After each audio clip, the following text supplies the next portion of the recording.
Lucia, jana mwana machozi ya wabunge wamesema anataka helicopter. Wamesema anataka helicopter. Niko na maneno mingi ya kusema concerning that, and they're not even kind things I have to say, Gerald. I actually feel insulted that the legislators were crying, and I think those are crocodile tears. It's hypocrisy.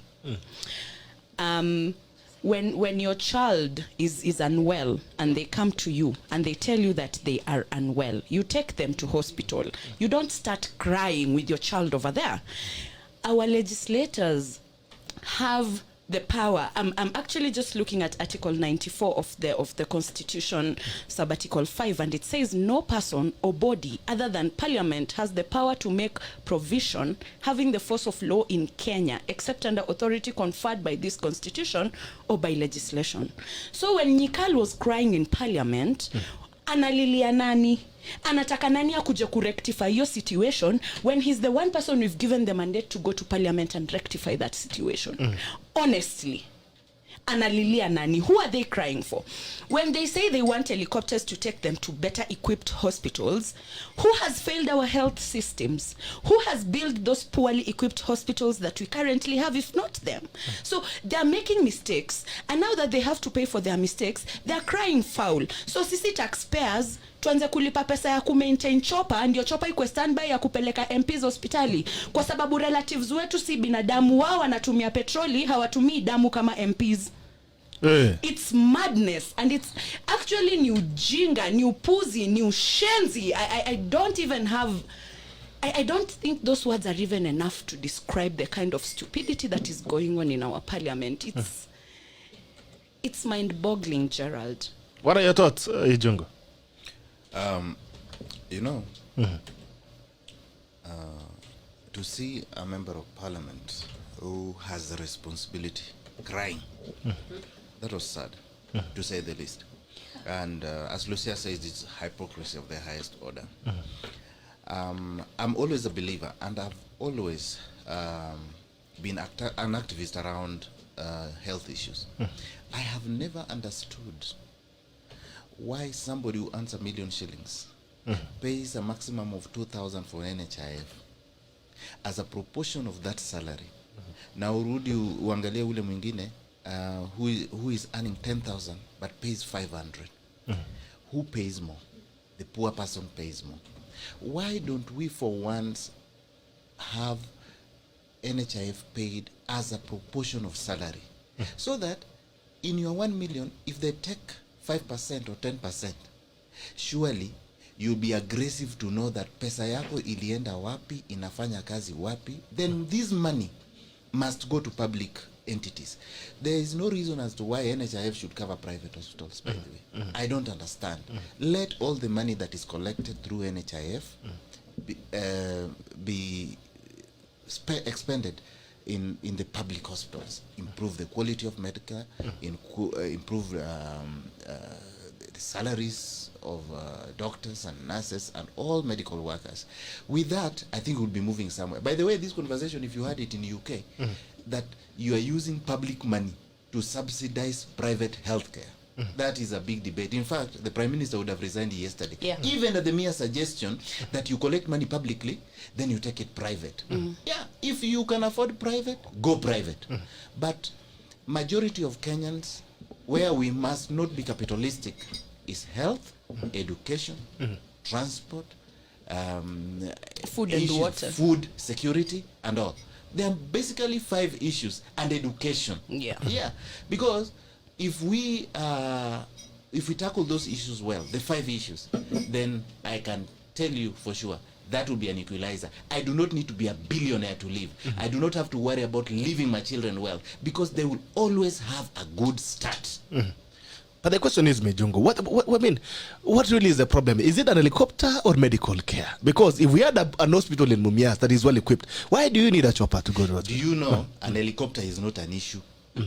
I know so many helicopters that are, because I have the privilege of having to know what Westerners do. Maybe not everybody can do it, but choppers are always on standby for anyone It does not have to be an MP. So the argument of it being for an MP is what is wrong. But a chopper should be there for anybody. If there's an accident in Mombasa Road or Thika Road, regardless of whether it's Mama Mboga or anybody, but that is the price we are paying for not having good healthcare system and a functional system within the healthcare. Because if it was functional, we would have all the choppers that are available for anybody. It does not matter what happens. Because what or actually all the hospitals are available. Oh, yeah. You don't even need to, I mean, you can even walk into an hospital. You can even walk in free at the point of need. Yeah, let me tell you something. The cost of building an ultra-modern hospital in recent times, if we are building it, say, in Nairobi, where the cost of everything is a bit higher, would come to about 1.8 billion Kenyan shillings. If we are building if we are building a current hospital, you know, that kind of caliber, it will come to 1.8 billion shillings. So let's just say a round figure of 2 billion Kenyan shillings. Since we reported our first case of COVID, we've collected over 200 billion. Yet we still don't have a hospital. None. With 200 billion, we will be having a hospital, an ultra-modern hospital in each county, and we will be having the capacity to pay the support staff. Doctors. We will be having the capacity to pay the doctors, the nurses. The healthcare system would actually function only with the money we've received during the COVID period. Now imagine if all the money we've lost in Afya House scandals was utilized the way it was supposed to be. Where would we be as a country just in these 7 years that Jubilee government has been in place? We will be so far. But then that is not a priority. And you see, this is what annoys me. President Amenda ku launch hospitali for UN workers. Mr. Uhuru Muigai Kenyatta, tell those UN workers to support the BBI. Tell those people you've launched a hospital for to listen to your State of the Nation address speech. Go talk to those people you're launching hospitals to. Because you want the rest of us to die, we are not going to give 2 cents to anything that you're going to say. Lucia, you don't deserve to be president. Shame on you. Lucia, there's It is something I thought you were annoying. going to say. Lucia, this is what I thought you were going to say. When the Taftia Kwanza, I don't want to be slapped like this. No. So I need some shield. Actually, for me, I thought this was what you wanted to say. That the public sector, the government, should just go to Nairobi Hospital and that UN hospital and ask them how much they spent to construct that hospital. Then come back to public sector and tell us how much are they using to construct the ones that are made for the public. First of all, they are substandard. They don't have the right equipment. They are more expensive. They are understaffed. They're understaffed. And people are suffering. Nikal should cry the more. If he can go to parliament and he cries every day until he responds. Because he is crying, but he's the one with the responsibility. Surely. Where does he want So he should cry the more. Exactly. He should cry. Sasa anataka pia sisi tuanze kulia na yeye. Let's turn this into a morning and crying session. 1911-2020, Nikal cried. na Laura hapo baadaye. Kwingineko, baadhi ya wabunge wa kamati ya afya leo wamebubujikwa na fedheheka, huku ikiarifiwa kuwa wahudumu wa afya pia baada ya kutambua State House with the president. I wish we were having this meeting in State House with the president chairing. Then all those who he listens to can make their contribution. That is, you remember my definition of the government. The president and the people he listens to. Those are the people we want to listen to this. I don't like this.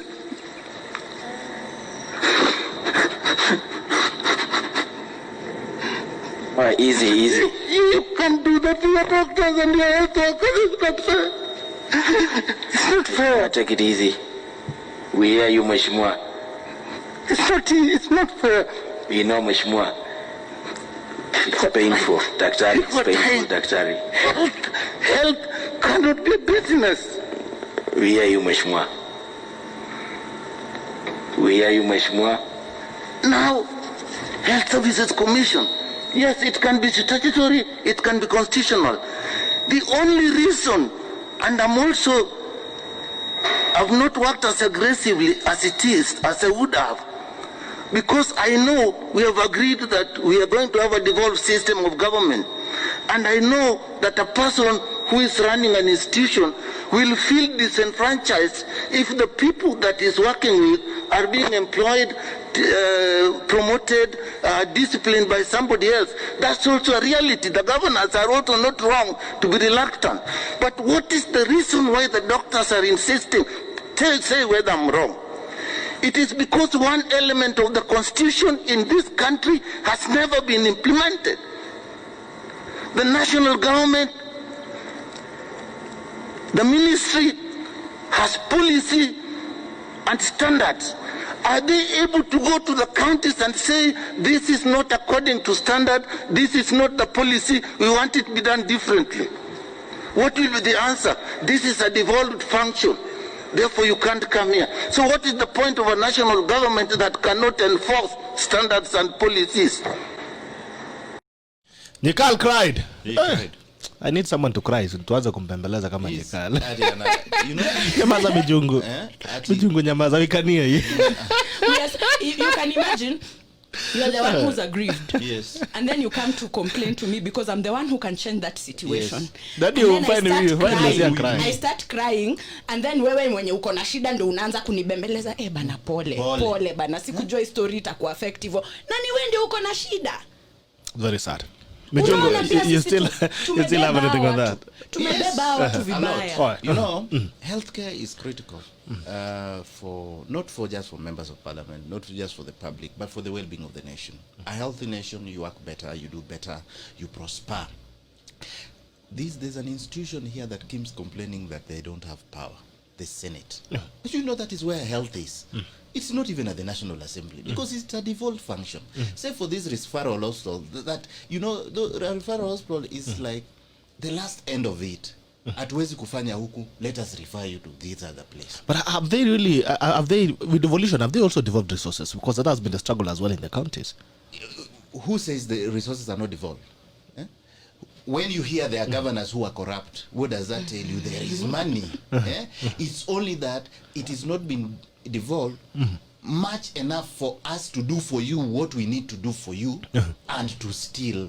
Yes, but if people are committed, and there's nothing that stops the national government from giving conditional grants to any governor who does better. If you are a good governor, you might end up even having 50 billion in a year. Because if the national government can trust you that this project, we can implement it with governor so-and-so, he has done well on health, why don't we do it with so-and-so? And these are collaborative mechanisms that can actually be adopted, but even governors at their own level. If Oparanya is doing something in Kakamega and we can see the hospital coming up, how is it not possible for him to help Obado in Migori?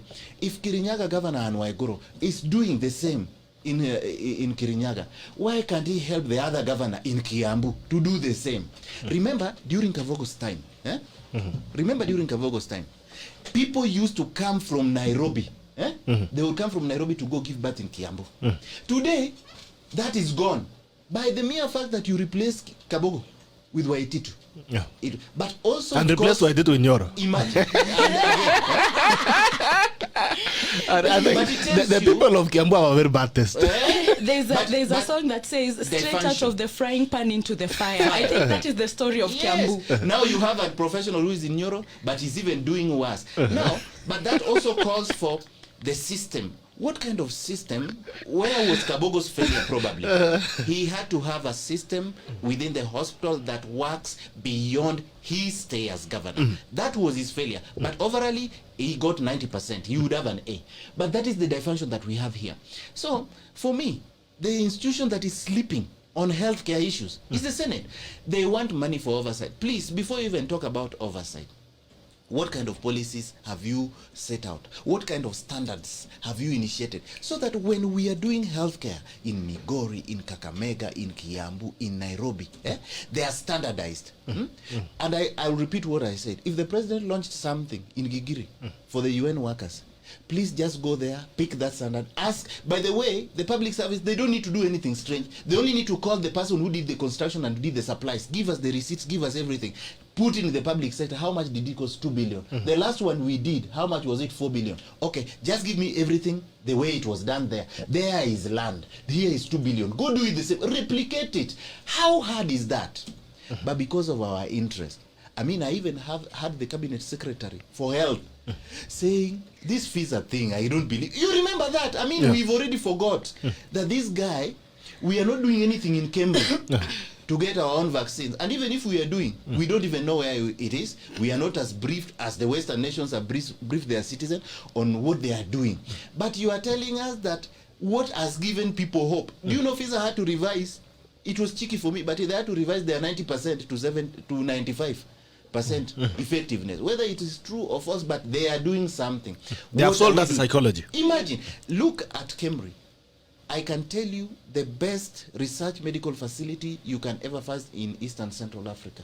In fact, the whole Africa, I think we are number 1 or 2 or something like that. Courtesy to that guy called Koech. You can imagine we have it, but we are not doing something with it.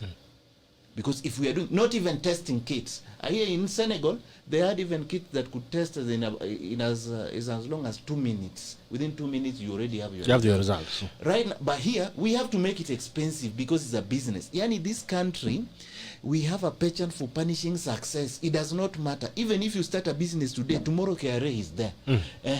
We think you are even making more. The assessment should be this way. They are not encouraging your business. They are not asking you.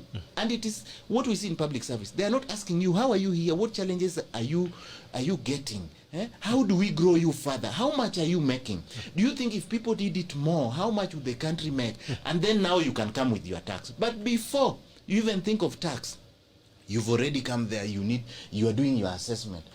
If you ask a KRA official, I have been there, you ask them if they know how people do production, how they get profit.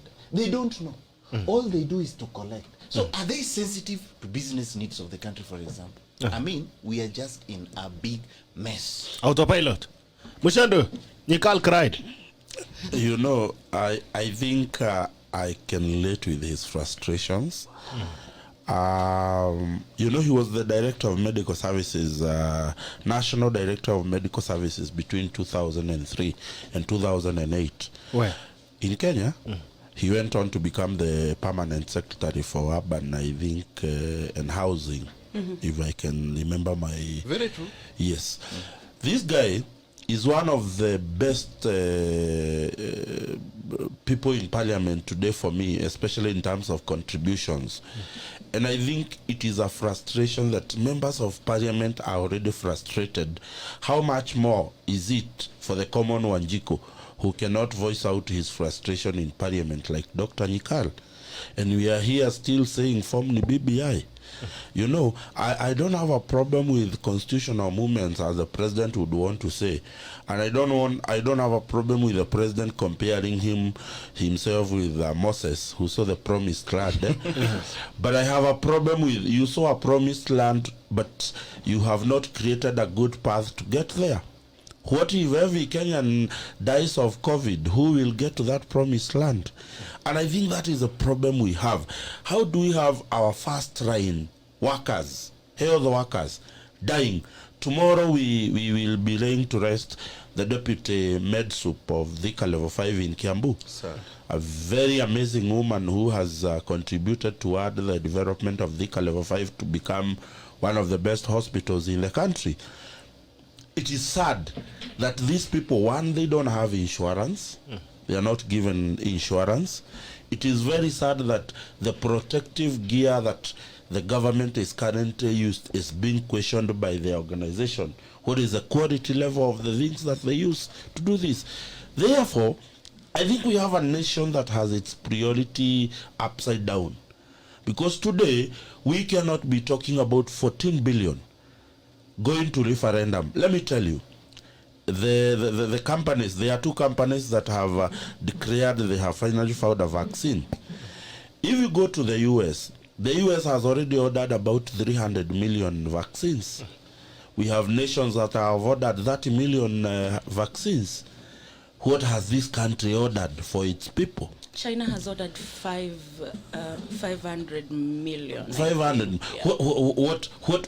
What has this country ordered? Did you hear your CS? Did you hear your CS? Let me tell you, can I be honest? He wants business to continue. Yes, can I tell you? I listened to him the first 10 minutes and I could not take it. Okay. I just went to bed. Because let me tell you, that guy, he is only trained to be a very good PR. And I have been insisting, Jubilee government from the first term to the second term has been a government that has been formulated on a PR platform. On spin. Yes, on spin. They have been spinning Kenyans and spinning Kenyans until reality has dawned. Coronavirus, you cannot spin coronavirus. It is either you are working to help eradicate it or you're not. And I think for me, Mutahi Kagwe could only spin us for some few months. And I remember he even got accommodation from the great New York Times. He got a mention the first few months. But let me tell you, you can only tell a lie for too much. And then there is, you cannot fool all the people all the time. And I think it is time Mutahi Kagwe realizes that Kenyans are tired with his PR exercise. He needs to come out and tell us, are we making our own vaccine? If we are not, what are the real strategy to ensure that Kenyans get this vaccine? Because I think that is a problem. Let me tell you something. If you look at the cost of 2 vaccines, because everybody is gonna get 2 vaccines. If you look at the cost, and then that cost subdivided with the 14 billion that is supposed to go to the BBI, you will realize that we will be able to get about 5 million vaccines in this country. What is the vulnerable percentage to the coronavirus in this country? It is less than 5 million. In fact, if you look at the vulnerable, the kids they are talking about and the old people, we are talking about the most vulnerable people in this country to the coronavirus to be about 3.3 million. Therefore, this money is enough to procure a vaccine that would help this country see its tomorrow. And that actually makes me worry, because we are not hearing government talking about dealing with coronavirus. Mutahi Kagwe comes and tells us that we are on our own, and NHIF cannot pay for coronavirus. Then yesterday we saw the Minister of Education giving us nonsense how the NHIF will cater for the student and coronavirus. Who is speaking on behalf of, what exactly is the stand of government on the issue of NHIF? It is a proof that there is a government that does not exist. Because if you ask me, what is the purpose of a government that cannot help its citizen during a pandemic? Yeah. We are being exploited by commercial insurances, and then the government-sponsored insurance comes and tells us that we are on our own. So when you see Dr. Nikal crying, Dr. Nikal is a very big voice in the medical world, and I can understand his pain and his passion for health. What has he done in terms of health in this constituency? I think that is how we you see now that is another problem. Let me tell you, Bitok.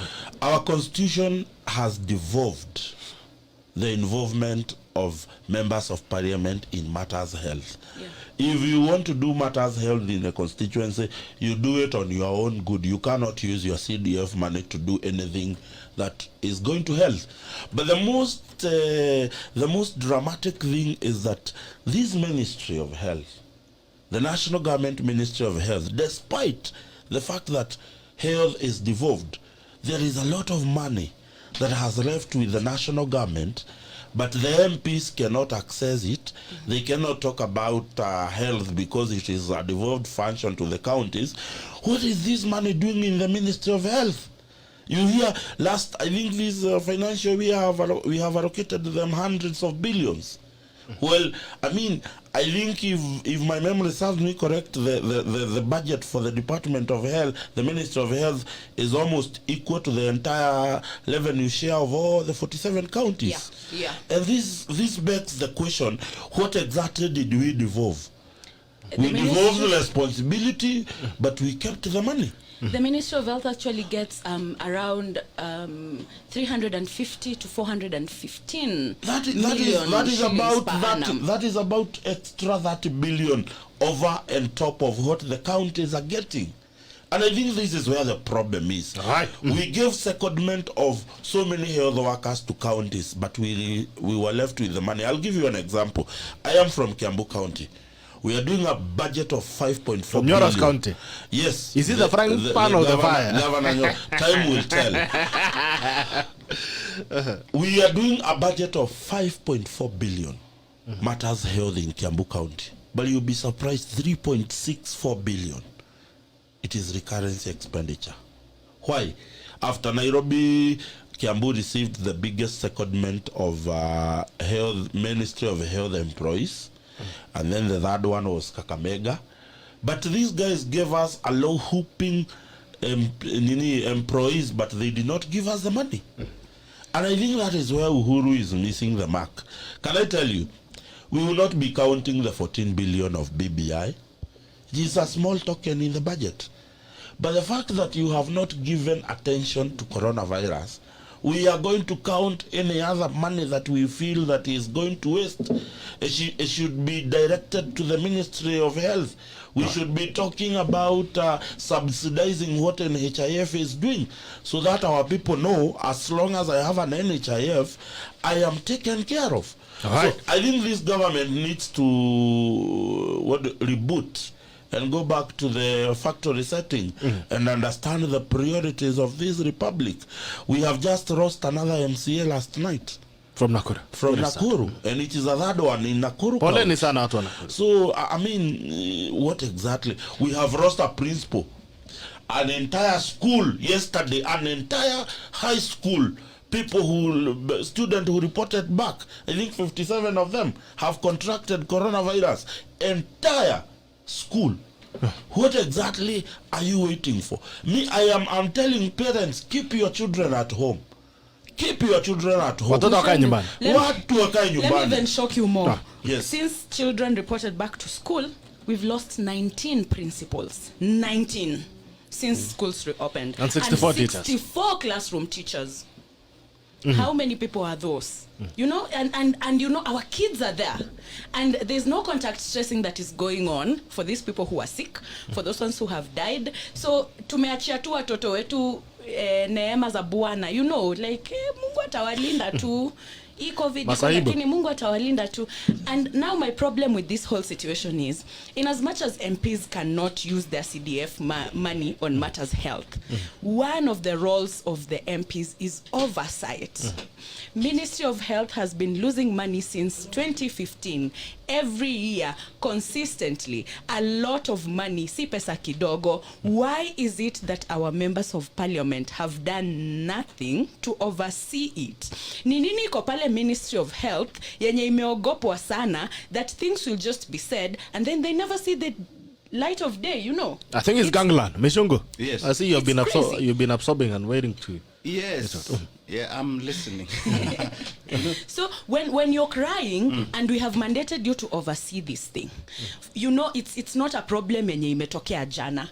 The problems at the Ministry of Health did not start with COVID. They started with Nikal when he was director. Okay, yeah.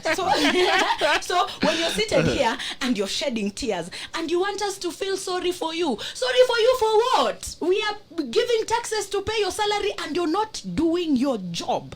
You're really not doing your job. Alafu unakuja kulia, unataka tukubembeleze. Kwani we ni mtoto? Lucia, I wish who is your parent? Was around. Who is your mother?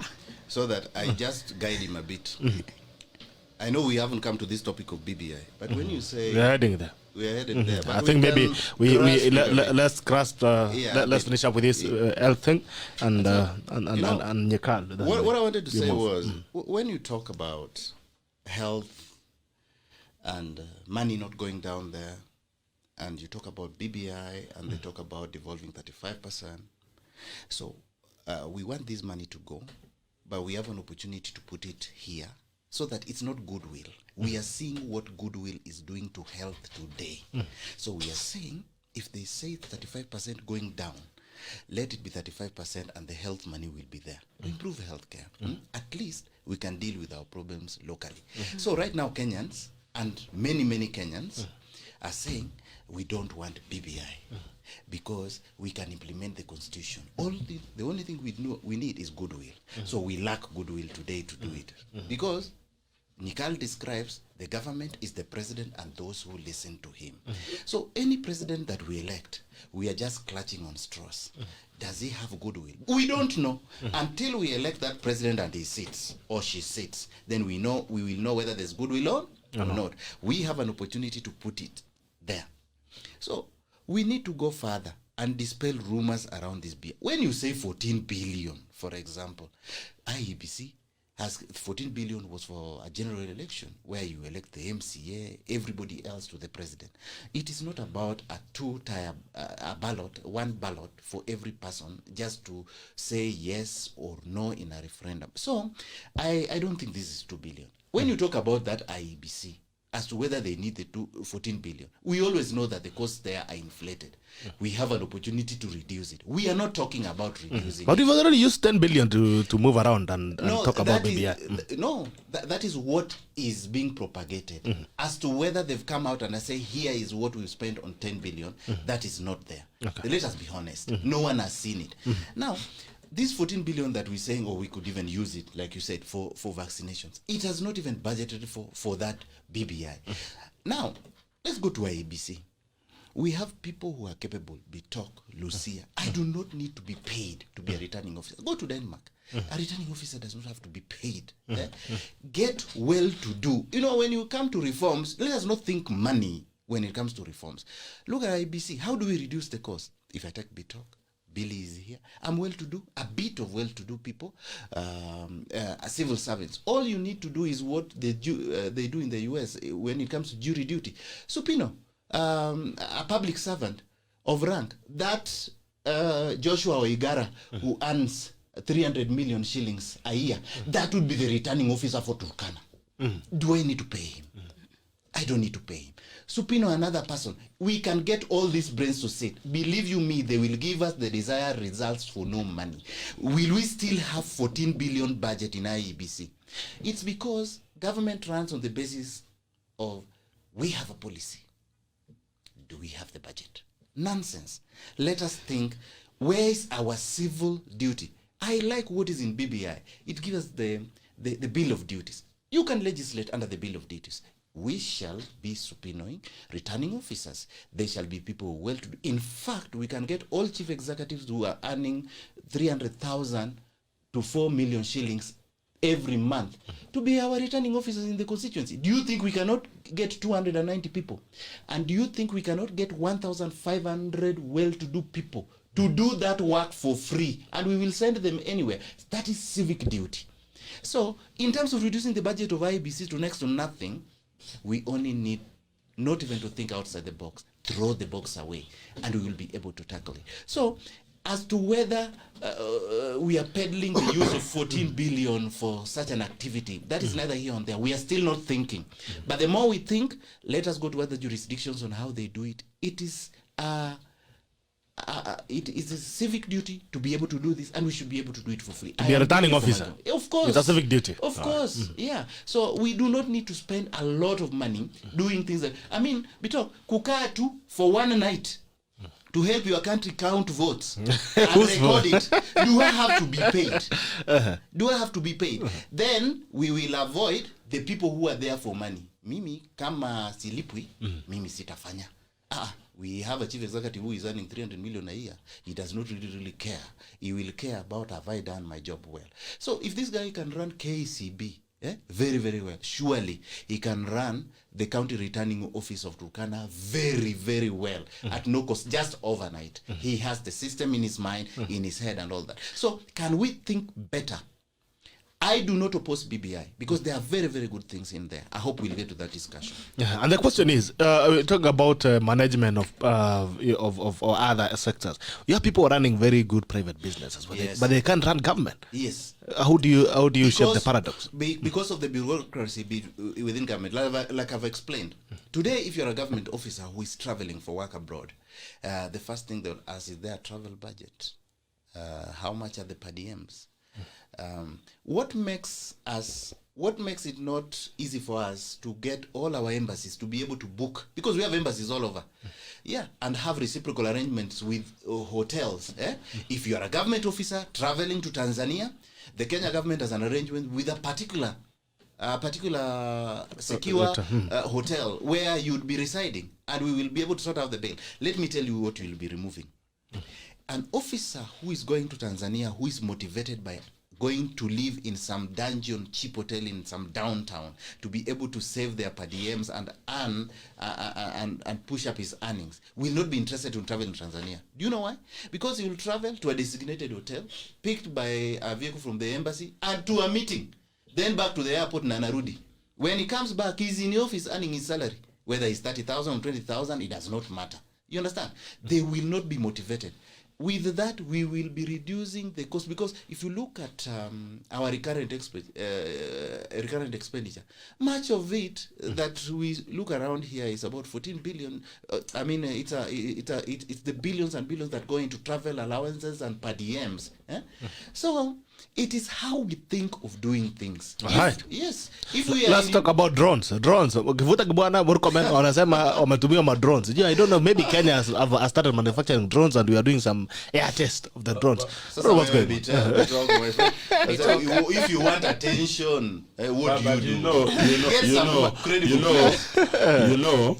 Then it will be, if indeed it would be true, which with all honesty I highly doubt. If indeed it will be true, then it will be in total contravention of the Gazette notice by the Minister for Transport. KCA, banning drones in this country. Even those people who are doing drones are doing it illegally. Yes. If that will be the case, it is government contravening its own regulations, which would be bad. The reason why I find it more suspicious that somebody would say he has been sent drones. Drones are, we have not come to the age of the real, like the way the United States has employed drones in the army. We are not yet there. So I think for me, I would say that was a little bit going too far to seek attention. No, I disagree. I disagree. And I'll tell Can you. you hear me and have a rebuttal? Yes, go. Let me ask you. Where does Murkomen live? I'm also assuming Kivuta is probably a neighbor. They are very lucky to have rich neighborhoods and friends, and they're playing with drones. I think it's okay. Let them not blame the government. But indeed, let me ask you, in this era today, do you really need to have drones to know where Murkomen is? No, you don't even need. In fact, today, when I was coming here, I came in an Uber. Probably the whole world already knows my location. But the mere fact that my location is on, they already know mimi niko kwa Bitok. Sasa, it doesn't have to be drones. What are they monitoring? Did they get into the house with the drones? They have Alexa there with the smart drones. Alexa, can you go to Murkomen's bedroom? No. Alexa, call Siri. Siri. So for me, I think it was attention. Lucia disagrees, but she can have her day. Yes, Lucia. Billy, who sent you? Money has been poured here. I'll finish you. Billy is here to quinish me. Anyway, I disagree. Okay, I partially disagree. I think to say that they were sent drones might be a bit nahuko. But then I wouldn't put it past the government of Kenya. I wouldn't really put it past the government of Kenya. This government can do anything, especially when they're desperate. We all know that. We all know that. And I say this because KK has expressed his interest in running for presidency, and he has some clout, you know, like when. Which one? No, let me tell you. Listen, when this clout might only be on Twitter, and maybe not even that much. You should ask Peter Kenneth. Yeah, I know. But you see, he has some clout, and whatever it is, maybe someone somewhere feels like they're threatened by it, although not likely, maybe. But then we cannot just rubbish them and say like, oh no, they're clout chasing. If tomorrow one of them dies, we'll sit here and go like, oh, you know, they say the drones were hovering over their houses and we didn't take them seriously. Let's just take it with a pinch of salt. Let's not put anything above this government because they're capable of anything. And let us not forget that the British Army and the US Army are around here and they have drones and they can use those drones. So it doesn't necessarily have to be Kenyans using those drones. Not necessarily. Lucia, let me give you some history with Kivutha. No, wait. There's this thing. It's called I keep forgetting the name. There's a device that it's called a something catcher. So when this device is within 5 kilometers of your radius, it can send texts from your phone. It can. There's all this spying technology that is going around, and you know we have a cordial relationship with Israel, and we are frolicking with China. Anything at this point is very possible, extremely possible.